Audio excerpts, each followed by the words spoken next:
leen ministre bi nag moom déglu na leen juróomi waxtu ak juróom fukki minute bon nag léegi yéen itam déglu leen ko moom déglu na leen 5h30 waay déglu leen ko nag léegi moom itam.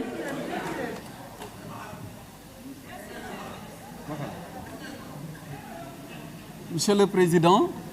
Mesdames, Messieurs, honorables députés, Monsieur le Président, vous l'avez rappelé tantôt, les débats ont duré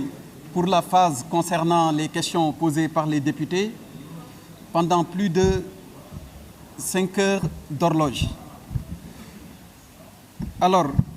les débats ont été passionnants et c'est tout à fait normal parce qu'il y va de la matière. Elle concerne le jeu électoral et elle a vocation à départager les Sénégalais qui veulent compétir de façon démocratique aux différents types d'élections. Mais Monsieur le Président, vous me permettrez, avant d'entrer dans le vif du sujet, de rendre à l'image de beaucoup des orateurs un hommage mérité, mais également appuyé à feu le général Niang, qui a fait un travail extraordinaire en dirigeant la commission cellulaire de la commission politique du dialogue national. Et cet hommage ne saurait se limiter à cette seule fonction et aux différentes activités y relatives lorsqu'il a eu à faire ce travail extraordinaire. Auparavant, il avait exercé des fonctions de ministre de l'Intérieur, mais également d'éminentes fonctions au sein de l'armée. Pour tout ce qu'il a fait au service de la République, nous lui rendons un hommage appuyé et prions pour que le Seigneur l'accueille en son paradis. Monsieur le Président, quand on a entendu les différents orateurs, ou en tout cas certains d'entre eux, défiler ici, on a eu l'impression que l'histoire n'est pas la même telle que nous l'avons vécue ou telle que nous l'avons suivie. Et il importe, pour la circonstance, au moins de rétablir historiquement ce qui s'est passé par rapport au projet soumis à l'examen de la représentation nationale. Ça a été rappelé dans le rapport, lui, tout à fait en début de séance. C'est au mois de mai 2019, dès après son investiture, que son Excellence, Monsieur le Président de la République, Macky Sall, a estimé devoir convier à un dialogue l'ensemble des acteurs politiques. Dans ce cadre, il a été mis en place une commission politique qui en réalité a été la transformation du cadre de concertation traditionnellement établi dans le cadre du ministère de l'Intérieur avant et après chaque élection générale. Il y eut dans cette commission les représentants de la majorité, les représentants donc de l'opposition, les non-alignés, les représentants des organes de contrôle, mais aussi de régulation, que sont le CNRA et la Sénat. Et enfin, nous avons eu les acteurs de la société civile et l'administration centrale du ministère de l'Intérieur n'a pas non plus fait défaut et elle était représentée par la Direction générale des élections, mais aussi par la Direction de l'automatisation du fichier.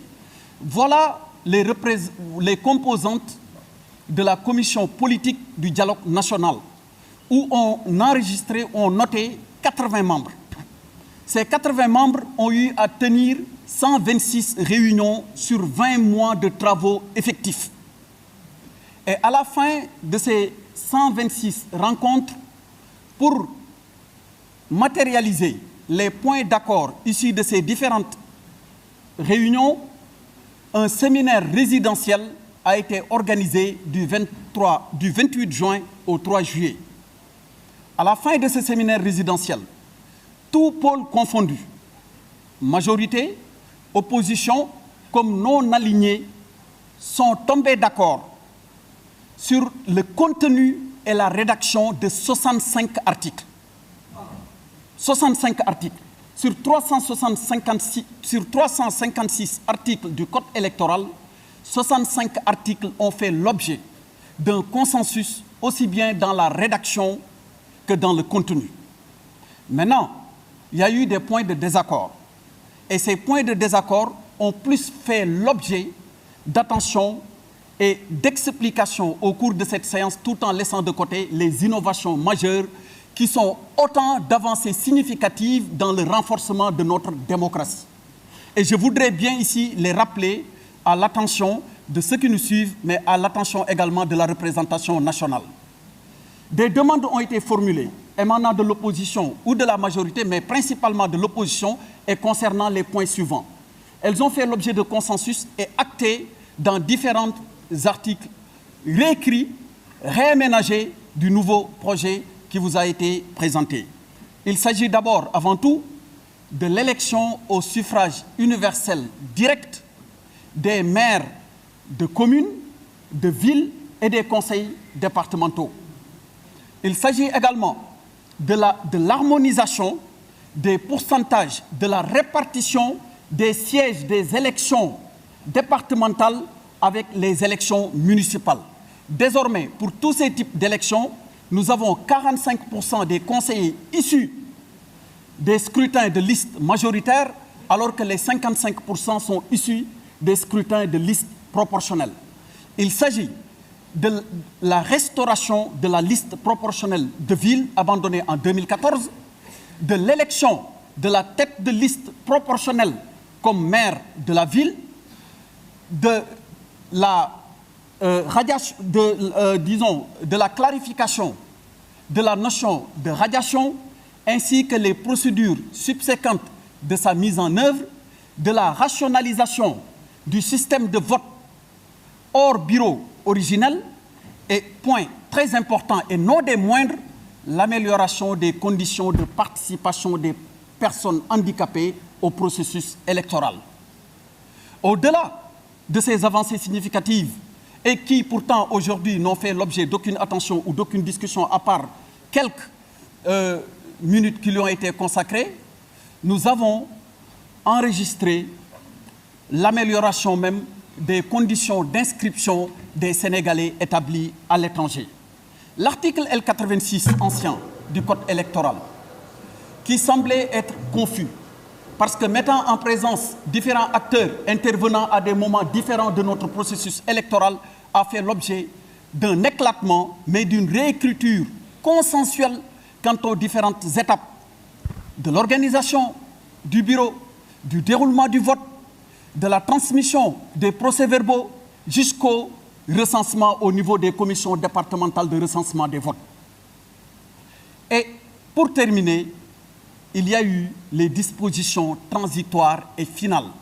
qui concernent le report des élections des hauts conseillers territoriaux dont le mandat en cours devait prendre fin le 30 novembre prochain, et enfin la réédition des cartes d'électeurs concernées par le nouveau découpage administratif qui a vu la naissance du département de Keur Massar avec les 3 arrondissements que sont Yeumbeul, Malika et Jaxaay. Voilà, Monsieur le Président, les innovations majeures que nous avons enregistrées dans le cadre de ce nouveau code. Les points de désaccord n'ont pas été intégrés parce que la méthodologie qui a été retenue depuis le départ a été de recueillir tout ce qui est point consensuel, aussi bien dans le contenu que dans la rédaction, et l'administration, je dois le rappeler, n'a joué que le rôle de secrétariat dans cette affaire. Mais on semble là également l'avoir oublié. Il est donc utile de rappeler ce qui s'est passé, de la manière dont ça s'est passé et quelles sont les différentes séquences temporelles qui ont enregistré ces différentes étapes de notre processus ayant abouti à la soumission de l'actuel projet que nous vous demandons de regarder ce matin. Alors, Monsieur le Président, avant de répondre à ces différentes questions, j'avais voulu quand même insister et m'appesantir un peu sur un point qui a semblé cristalliser quelques passions. On le comprend parce que ainsi va le jeu démocratique. il y a des questions qui soulèvent beaucoup plus de passion que d'autres, mais il faudrait quand même en toute chose dire le contenu exact des articles ou à tout le moins rappeler ce qui a fait l'objet d'évolution. Les articles L30 et L31 du Code électoral qui doit être changé aujourd'hui, devenus dans le projet, les articles L29 et L30 n'ont pas connu d'évolution depuis 1992. Ça et là, on a voulu faire croire qu'il y a l'introduction d'une nouvelle disposition affectant 1 mois de sursis ou une nouvelle condamnation. Mais c'est comme si on parlait d'un autre texte. Mais en tout cas, pour le texte qui est soumis à votre examen aujourd'hui, il n'y a pas de modification. Ce sont les mêmes dispositions qui existent depuis 1992. Maintenant, elles ont fait l'objet de discussions au niveau du dialogue. Elles n'ont pas été actées comme point d'accord. Et comme je l'ai rappelé tantôt, tous les points qui n'ont pas fait l'objet d'accord ont été mis de côté. Et la dernière compréhension qu'il faut en avoir, c'est qu'en l'état, ils n'ont pas changé. J'ai vu et j'ai entendu et bien compris les préoccupations de certains en essayant de créer un lien entre ces articles et certaines personnes. Mais nous ne saurions limiter le débat à une question de personne. Nous restons sur les principes. Que ce soit moi ou d'autres personnes, même quand il peut y avoir ça et là des interpellations que nous pouvons bien comprendre, il faut s'élever au rang des principes. Un débat n'est utile que lorsqu'il s'élève au rang des principes.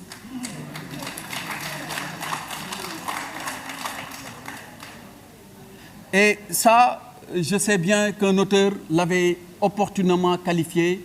de grande querelle. Il faut y aller pour discuter des questions de grande querelle et laisser les basses et petites querelles de côté.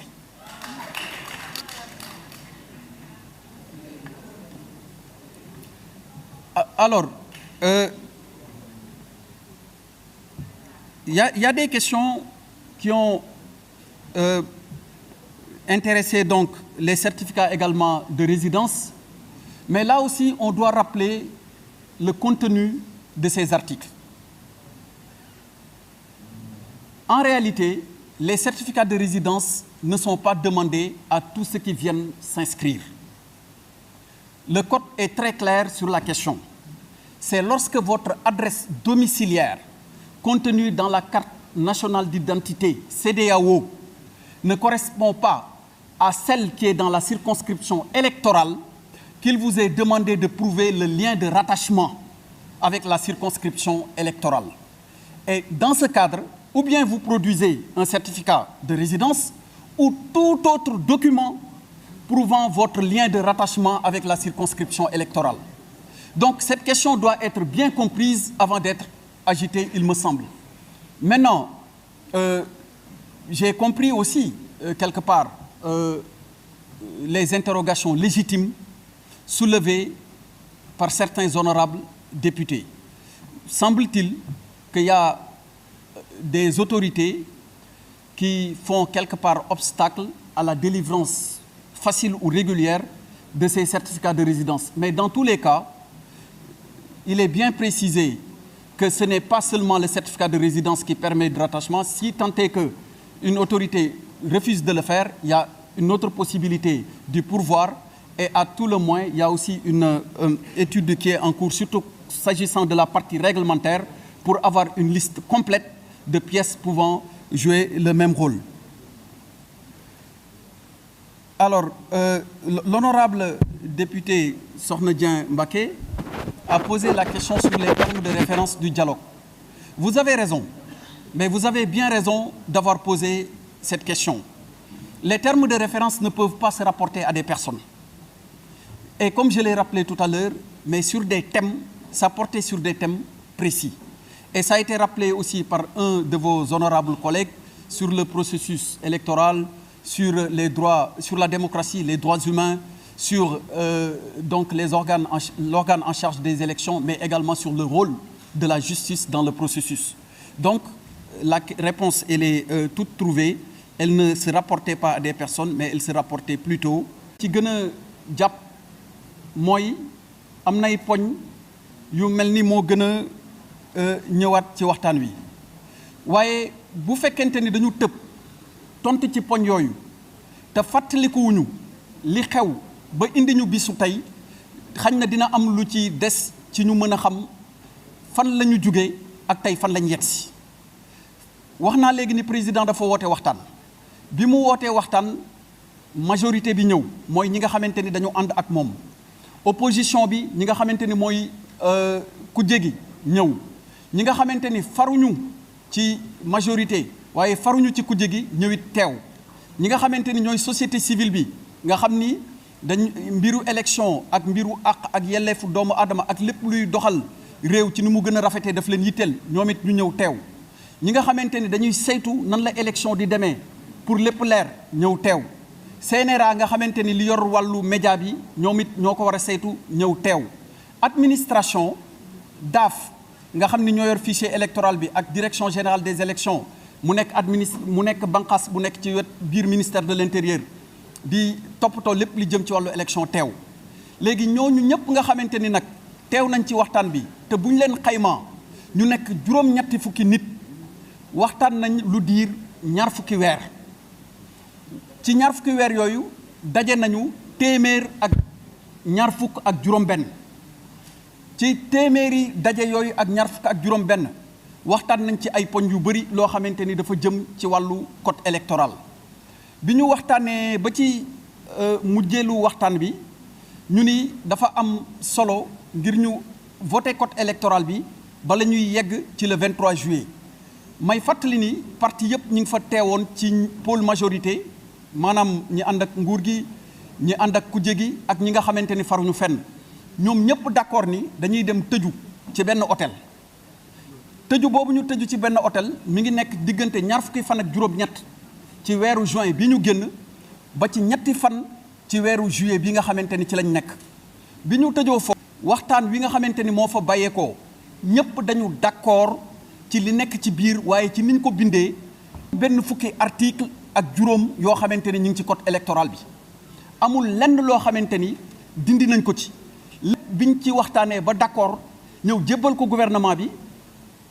bi ñëw jébbal ko tey pencu ndaw réew mi loolu amul dara luñ ci soppi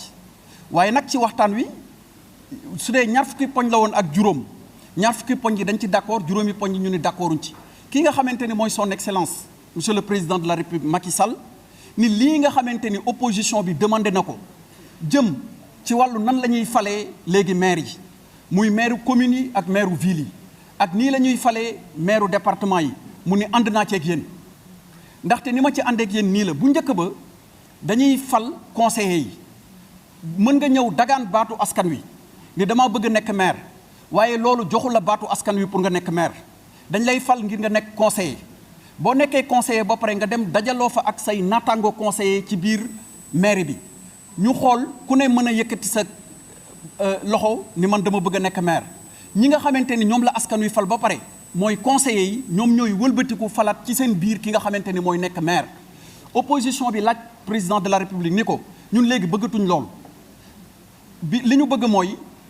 képp koo xamante ni taxaw na ni dafa bëgg nekk maire bu fekkente ni yow yaa ëppale ay nit ci saa si ñu def la maire mu ni ànd naa ceeg yéen te yamul ci loolu dafa ànd ak liñ ko laaj ci wàllu maire commune wàllu maire ville mu ànd ci wàllu président conseil départemental mu ànd ci nga xamante ni léegi askan wi ki nga xamante ni moom la ñuy tànn xam nañ ni buñ ko joxee baat moom ci boppam mooy nekk maire mais arrangement dootul amati ci biir conseil yi pour que ki nga xamante ni moom moo bëggoon nekk maire ñu tegg ko teg keneen loolu mooy avancée bi njëkk bi nga xamante ni am na ci code bi ñaareelu avancée bi nga xamante ni am na ci code bi ñu waxoon ni téeméer boo jël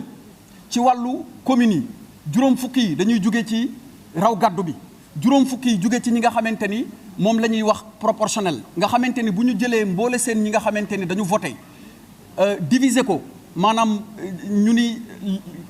juróomi siège lañ soxla 100 nit ñoo voté buñ ko diviser lañ cay trouvé buñ ko xaajee lañ cay trouvé loolu la ñuy jël ku ko am ku nekk li nga ci am rek moom ngay am ci ay conseillers loolu mooy proportionnel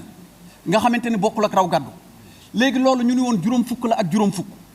ak juróom fukk boobu nekkoon ci communes yi opposition ñëw laaj ni bëgguñu loolu li ñu bëgg mooy téeméer boo jël ñeent fukk ak juróom yi ni ñu koy defee ci conseil départemental bi ñu defe ko ci communes yi def ko ville président ni d'accord na jox naa leen loolu muy ñaareelu avancé bi nga xamante ni am na ci li nga xamante ni mooy code électoral bu bees bi. ñetteelu avancé bi nga xamante ni mooy am na ci code électoral bi liste proportionnelle dafa dañoon bu njëkk laata ñuy indi texte bi tey ci assemblée nationale dañu waxoon ni pour nga nekk maire ville dañuy jëlee ñi nga xamante ni ñoo jugee conseillers yi nga xamante ni ñoo jugee ci communes yi nga xamante ni ñooy daje nekk ville bi ñooñu la ñuy jël ci majoritaire bi ak proportionnel suñu ñëwee ba ci ville bi nag foofu la ñuy tànnee ñu ni léegi dañoo bëgg liste proportionnelle bi képp ku ko jiite askan wi xam ni yow mi nga xamante ni yaay dagaan seen baat boo ñëwee bu fekkente ni yow lañ la tànn amatul benn arrangement wala beneen vote bu ñuy def ci biir conseil bi yow la ñuy jël def la directement maire président ni d'accord na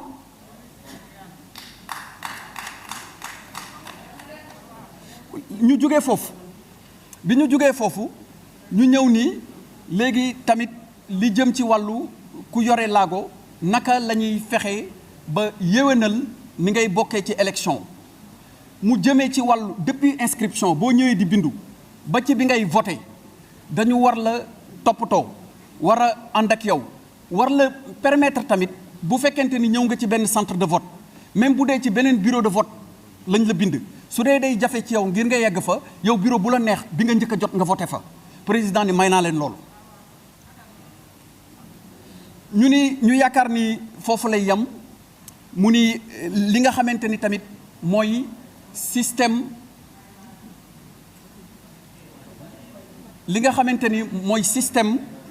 rationalisation système de vote hors bureau originel. Alors su ñu ñëwee ci loolu élection législative dafa amoon vide texte bi amul dara lu mu prévoir woon ci képp koo xamante ni da nga jugee ci beneen gox ñëw ci commune wala benn département boo xam ni binduwoo fa nga bëgg fa voter moo xam membre bureau de vote nga moo xam superviseur wala contrôleur u Sénat nga moo xam délégué cour d'appel nga mooy magistrat yi moo xam gouverneur nga moo xam préfet nga moo xam sous-préfet nga moo xam adjoint nga moo xam chauffeur nga moo xam journaliste nga moo xam militaire nga wala paramilitaire boo xamante ni dañ la jox ordre de mission élection législative parti bi nga xam ni moo ko concerné code bi waxu ci woon dara biñ ko seetee xam ni lu ñu war a soppi la te ngir gën a mën a leeral élection yi ba du am lenn lu ci nit di sikki sàkk ci jaar na yoon ñu dugal ci code bi benn disposition bu bees boo xamante ni dañu wax ni pour nga voter ci département wala ci benn commune ci élection législative il faut au moins nga bindu ci commune benn commune boo xamante ni bokk na ci département boobu nga xam ni kenn du mën a jugee ci benn commune boo bokkul ñëw di voter ci commune boo xamante ni ca département boobu bindoo ci élection législative loolu it nekk benn avancée bu am solo ci li nga xamante ni moom mooy code électoral bu bees bi nga xamante ni moom la ñu indi pour voter ko tey ñu jugee ci loolu lii nga xamante ni mooy recours yoo xam yi ñu war a def devant la Cour suprême loi organique sur la Cour suprême moo prévoir oon bu nit kontaanul wala d'accordul ci mu inscrire commission bi wala services centraux yi nga xamante ni mooy banqaas yi ŋànk ministère de l'intérieur ci kaw d'accorduñu ci da nga war a bindu ndax da nga perdre sa droit wala même soo perdrul sa droit dafa am benn problème bu ñu gis ci sa bindu Cour suprême loi bi moom moo prévoir oon naka ngay attaquer décision boobu devant tribunal instance boo jugee ci tribunal instance nga dem ci ëttu attekaay bi nga xamante ni moo gën a mag muy Cour suprême nga mën fa def recours ci loi organique bi la nekkoon mission yooyu nga xamante ni amoon na fi muy audit fichier électoral ak évaluation du processus électoral bi nga xamante ni def nañ ay recommandations bokk na ci recommandations yi ñu ni loi bi yi nga xamante ni mi ngi Cour suprême nañ ko dugal directement ci code électoral bi waxtaan am ci biir dialogue politique bi ñëpp ànd ci d'accord léegi ñu dugal ko directement ci code électoral bi mu doon beneen avancée significative boo xamante ni léegi ci biir code électoral bi xam nga lan mooy sa àq xam nga lan mooy sa yelleef ci su fekkente ni d'accord ci loo xamante ni commission yi bi nga xamante ni moo yor wàllu mbindu mi andu def jël na décision boo xam dogal boo xam ne d'accord ci wala tribunal jël na dogal boo xam ne d'accord ci naka ngay def pour attaquer décision yooyu loolu tamit mi ngi ci mu nekk avancé bu am solo bu nekk ci code électoral bi mais yamul ci foofu tey boo demee ci ñi nga xam ne dañuy bindu nekk ci diaspora bi nekk bitim réew bu njëkk ba décret bi nga xamante ni mooy prévoir révision exceptionnelle pour wax ni nii la ñuy bindoo bitim réew ci wàllu diaspora bi mission audit bi am ci fichier électoral ak évaluation processus électoral dafa recommandé mu ni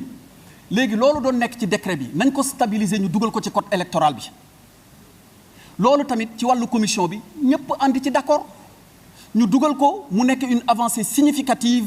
ci biir code électoral bi yemul foofu bu ñu ñëwee ci li nga xamante ni moom mooy découpage bu bees bi am ci région Dakar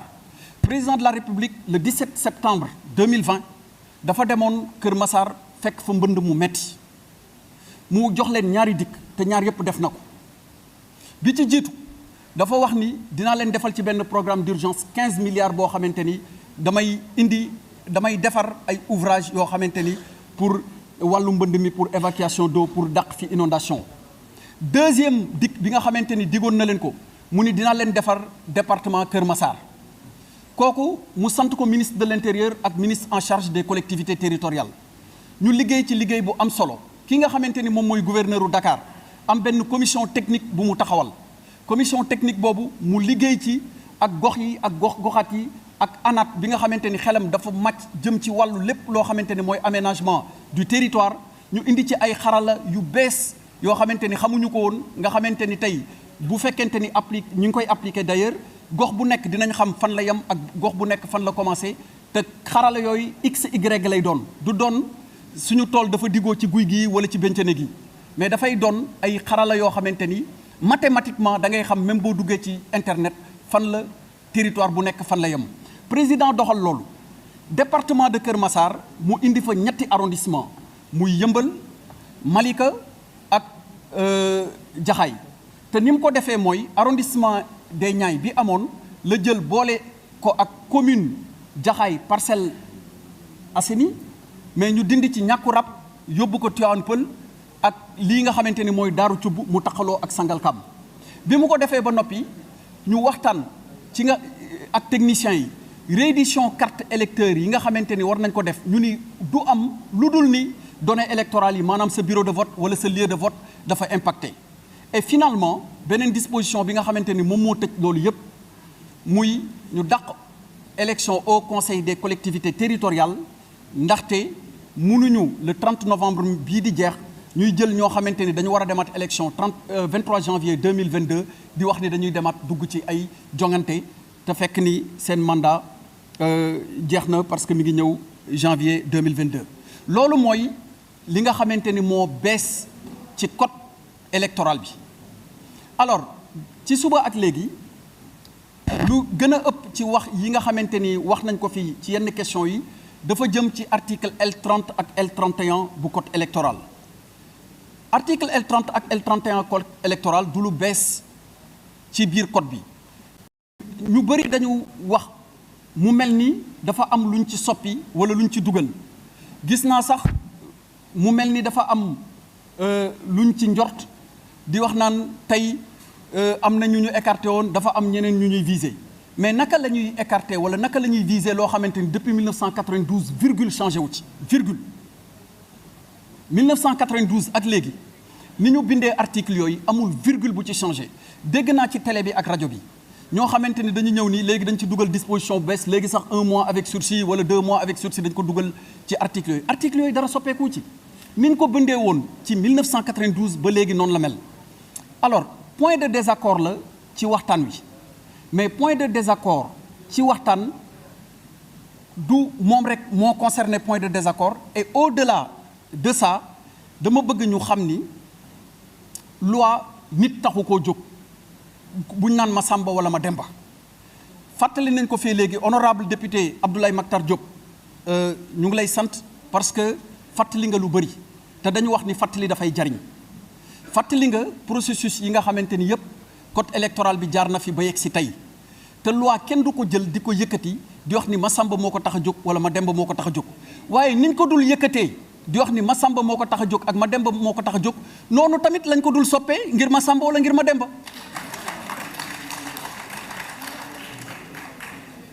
parce que caractère impersonnel wu loi loolu lay tekki ba tax na ci wàllu woowu tamit dama bëggoon ñu comprendre ko noonu. am na leneen lu ñu wax ci wàllu article L230 ak L265 question yu bëri jib na ci lan moo tax bu fekkente ni ñaari candidat dañu tolloo baat ñu jël ki nga xamante ni moo féete mag ñu jox ko mu gagné listam tamit remporté siège ma wax ni loolu du lu bees te yàgg na ci code électoral bi mais ci yeneen texte yu bëri tamit ci biir yeneen texte yu bëri tamit ci biir suñu ay yoonu dëkk am na ci waxtaan la boo xamante ni nit yi mun nañ ci waxtaanaat mais dans tous les cas lépp loo xamante ni nit ñi seqoon dialogue bi muy opposition majorité ak non aligné d'accord nañ ci mi ngi ci code bi lu ñu d'accordul dañ ni dañ koy tegandi de côté doxal en attendant mais su fekkente ni ci ñaar fukki poñ ak juróom ñaar fukki poñ yi sax am ay poñ yu nekk ci biir ñaar fukki poñ yëpp ñu d'accord ci juróomi poñ yi ñu d'accordu ci ñu bañ ci d'accord munoo wax ni large consensus amul parce que bu fekkee da ngay def moyenne bi 20 yaakaar naa 4 fois 5 la 4 fois 5 maanaam ci juróom yoo jël ñeent yi ñëpp d'accord nañ ci loolu lay tekki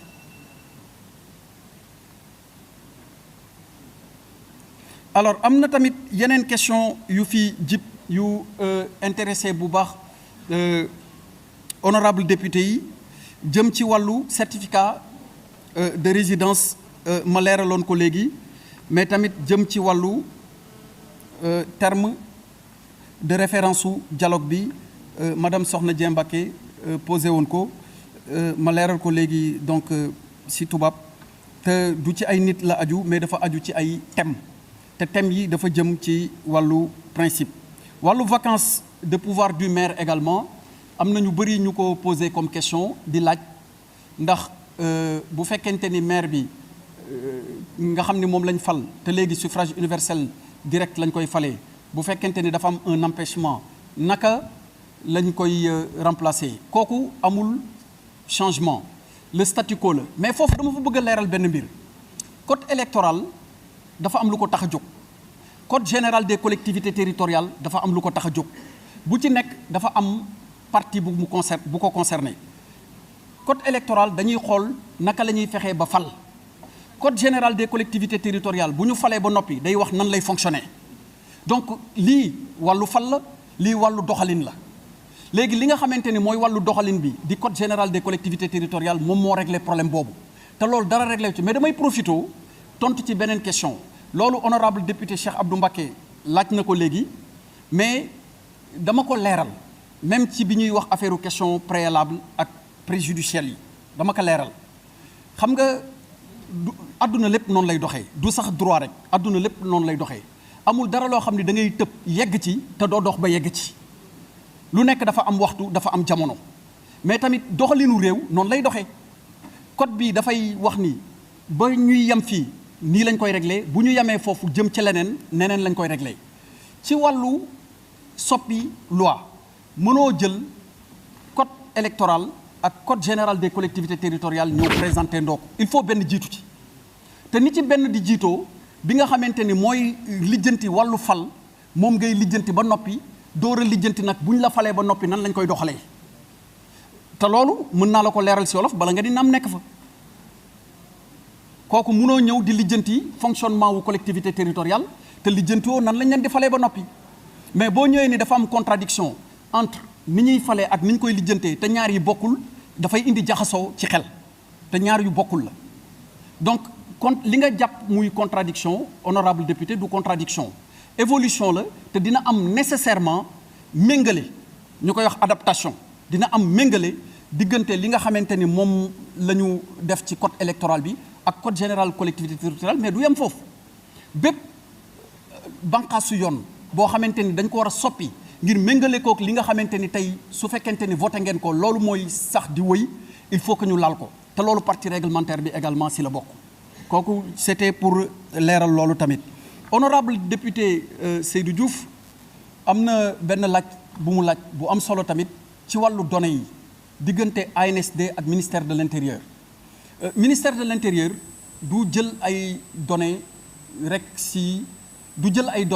loo xamante ni bàyyeekuwul ANSD décret yooyu ci répartition siège yi bala ñu koy jël dañuy laaj waa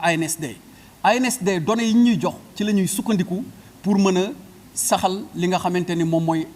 préparer décret yi nga xam ne mooy attribution siège yi en fonction des populations loolu laa bëggoon tamit leeral ci wàllu woowu. lii daal si tënk monsieur le président mesdames messieurs honorables députés mooy leeral yi nga xamante ni bëggoon nañ ko leeral ci code bi maa ngi leen sant leen gërëm.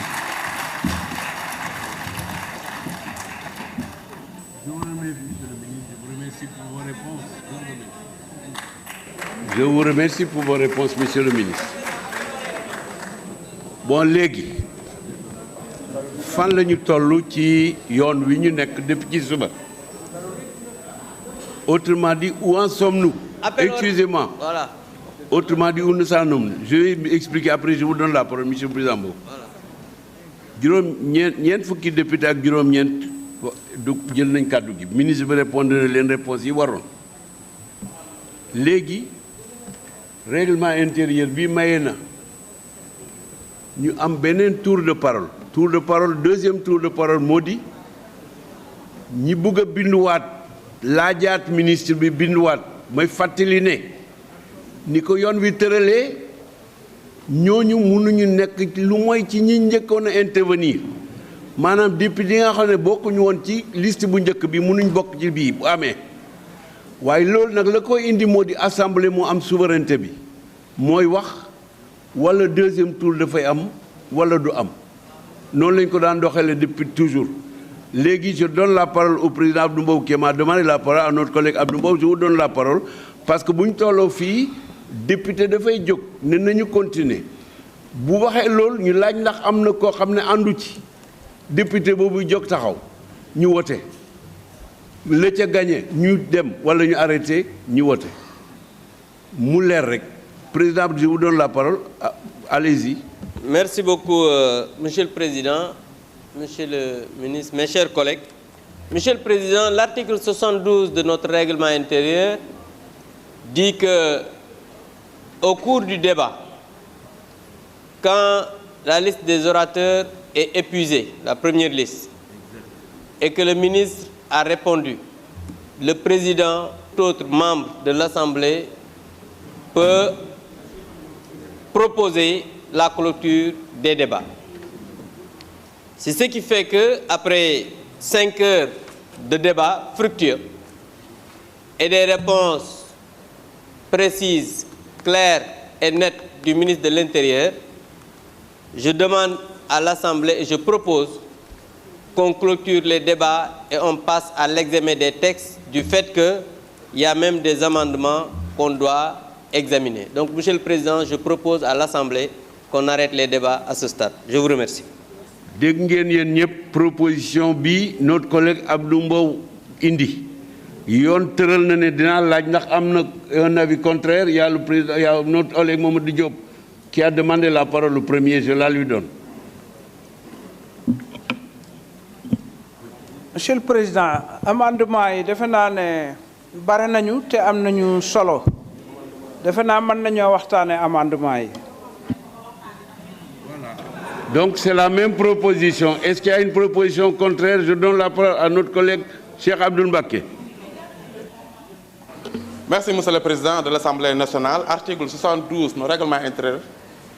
moo permettre bépp député boo xam ni ginnaaw bu débat bi pare am na sañ-sañu demander pour que ñu yemale fi waxtaan bi mais même article aussi moo maye beneen sañ-sañ député bu nekk pour def avis contraire. Man dama ñëw pour wax li nga xamante ni moo ñu fay la depuis soo ba léegi muy loi numéro 18/2021